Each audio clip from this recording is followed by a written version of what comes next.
अमरावती विधान परिषद निवडणुकीमध्ये उमेदवारी अर्ज बाद झाल्यानंतर माजी आमदार विप्लव बाजोरिया आणि त्यांच्या वडिलांनी जिल्हाधिकारी कार्यालयामध्ये घातलेल्या गोंधळाचा व्हिडिओ आता समोर आलेला आहे। निर्णयाची प्रत मागण्यासाठी रात्री गेलेल्या बाजोरिया यांनी अधिकाऱ्यांची वाद घालत बदमाश असे शब्द वापरले आणि शासकीय कामात अडथळा आणला। निवासी जिल्हाधिकारी संतोष काकडे यांच्या तक्रारीवरून गाडगेनगर पोलिसांनी विप्लव बाजोरिया, गोपीकिशन बाजोरिया यांच्यासह इतरांवर गुन्हा दाखल केलेला आहे।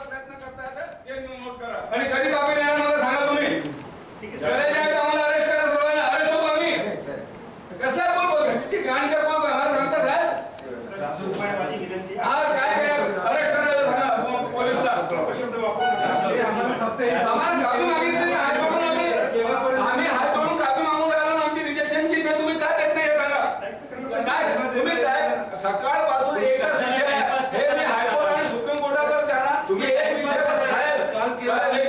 साहेब तुम्हाला माहित आहे काय घडलेलं आहे, तुम्ही समजून घ्या। तुम्ही दोषी नाही आणि कलेक्टरही दोषी नाही। मला माहित आहे की का बरं हे सर्व झालेलं आहे। कलेक्टर कुणाच्या दबावामध्ये मला 8 तास आम्हाला बसून ठेवला एक विषयावर आणि त्यांना वारंवार बोला रे बोला रे बोला रे त्यांना समजलं ना, कापी द्यावं माझा विषय हा जोडून विनंती आहे, कापी द्यावं खतम का। मला कापी द्या हायकोर्टामध्ये यायची हा मी बघतो, कापी द्या मला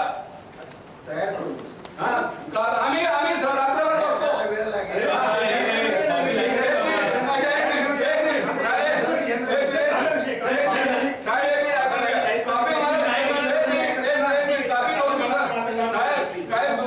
दिवसानंतर द्या, इलेक्शन आहे प्रोसीड करा 2 दिवस पुढे करता का तुम्ही? तुम्ही लिहून द्या, वारे वा लिहून द्या, नाही देणार कॉपी द्यायचीच आहे। अरे वारे वा एवढी तुम्ही एक काम करा ना सर, एक काम करा तुम्ही कॉपी द्यायला किती वेळ लागणार लिखित स्वरूपात देऊन द्या। हा फार मी 10 वेळा भरला आणि जी त्रुटी काढली पूर्ण महाराष्ट्र